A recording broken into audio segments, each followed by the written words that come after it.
Kerajaan mana cap ayam, biar rakyat yang tentukan. Presiden UMNO Datuk Seri Zahid Hamidi nampaknya berang apabila kerajaan campuran hari ini dilabelkan oleh pemimpin Pakatan Harapan sebagai kerajaan cap ayam. Cermin-cerminkan diri, wahai saudara, usah mengata dulang paku serpih, mengata orang dia yang lebih, bercakap siang pandang-pandang, bercakap malam dengar-dengar. Kelak terkena batang hidung sendiri, katanya dalam satu kenyataan. Siapa yang mula melabel kerajaan cap ayam ini? Ketika Pakatan Harapan menguasai Putrajaya, Timbalan Presiden UMNO, Datuk Seri Mohamad Hassan berkata barisan jemaah menterinya bertaraf Menteri Pasola dan cap ayam menyebabkan negara kekeringan pelaburan asing. Sudah setahun 4 bulan tiada apa-apa pun. Keadaan negara amat runcing, ekonomi negara merosot, tukaran mata wang asing teruk, tiada usaha, tiada hala tuju. Minyak kelapa sawit rendah, tak buat apa-apa melainkan suruh minum minyak sawit 1 sudu 1 hari, katanya. Dia berkata demikian ketika berucap di Majlis Ceramah Perdana Hijratul Rasul dan Penyatuan Ummah Peringkat Negeri Kelantan di Stadium Pasir Mas Lapor UMNO online 28 September 2019. Nampaknya pepatah Melayu bercakap siang pandang-pandang, bercakap malam dengar-dengar adalah benar. Apa yang ditomah oleh Muhammad tentang prestasi setahun 4 bulan Pakatan Harapan memerintah itu kini dah terkena batang hidung UMNO sendiri.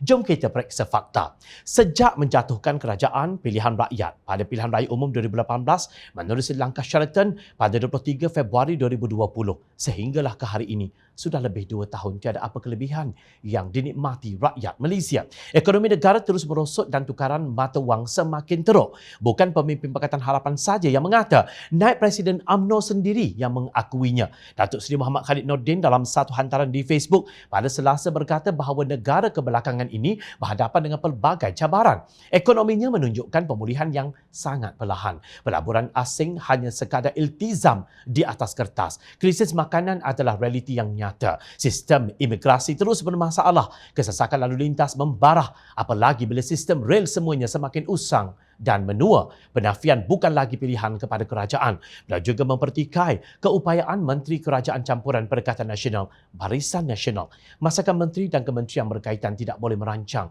ke hadapan bagi mengelakkan segala masalah ini.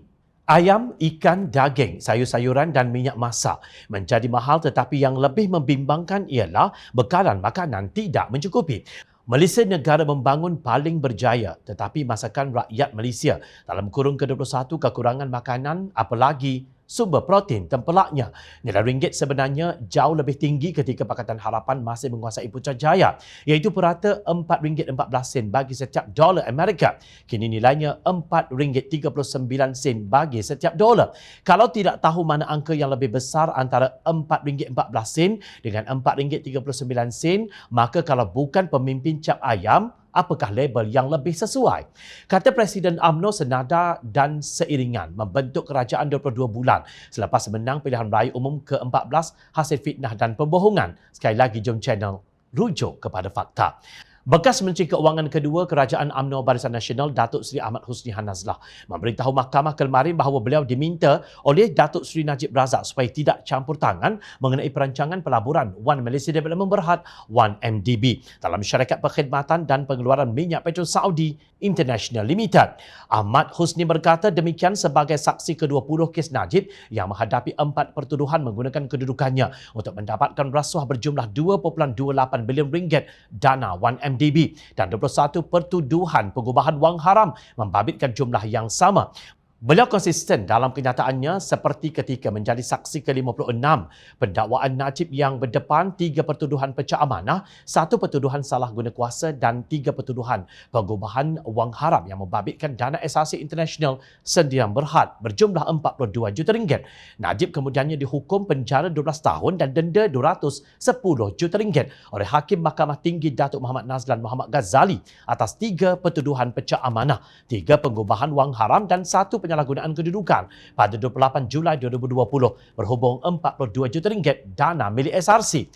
Hakim Datuk Abdul Karim Abdul Jalil yang mengetuai panel 3 Hakim Mahkamah Rayuan berkata bahawa kes Najib itu sebagai national embarrassment atau memalukan negara. Ahmad Husni ialah pemimpin UMNO. Tidak ada seorang pun saksi kes SRC International dan One MDB itu pemimpin Pakatan Harapan. Sama ada Najib bersalah atau tidak adalah keputusan mahkamah berdasarkan keterangan saksi dan bukti yang dikumpulkan. Jika benar Najib ditipu oleh budak yang ketika itu berusia 20-an, iaitu Low Tek Jo atau Jolo, itu bukan salah Pakatan Harapan. Dan jika benar beliau diperdaya, ia hanya mencerminkan tahap intelek seorang pemimpin UMNO. Natijah daripada kebebalan itu, sehingga hari ini negara masih terbeban dengan hutang yang dibawa oleh 1MDB dan SRC yang tiada pendapatan. Menurut Menteri Keuangan Tengku Datuk Seri Zafrul Tengku Abdul Aziz, sehingga akhir Februari 2022, jumlah keseluruhan hutang 1MDB bernilai kira-kira 38.8 bilion ringgit, merangkumi 32.3 bilion ringgit hutang prinsipal dan 6.5 bilion ringgit faedah. Sebenarnya label cap ayam terlalu lembut sebenarnya untuk gerombolan ini berbanding dengan istilah haram jadah yang digunakan oleh Najib terhadap peserta Felda yang enggan menyokong penyenaraian FGV dalam Bursa Saham Malaysia pada tahun 2012.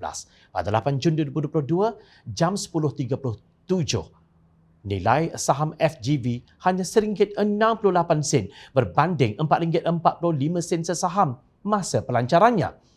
Itu satu lagi bukti hasil kerja pemimpin cap ayam UMNO. Rakyat yang bijak menentukan kerajaan mana cap ayam kerana rakyat sentiasa memerhati.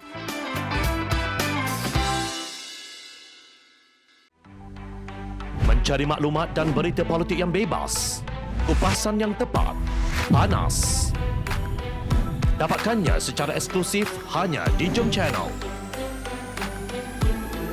Komitmen kami, pentasan berita Isnin hingga Jumaat.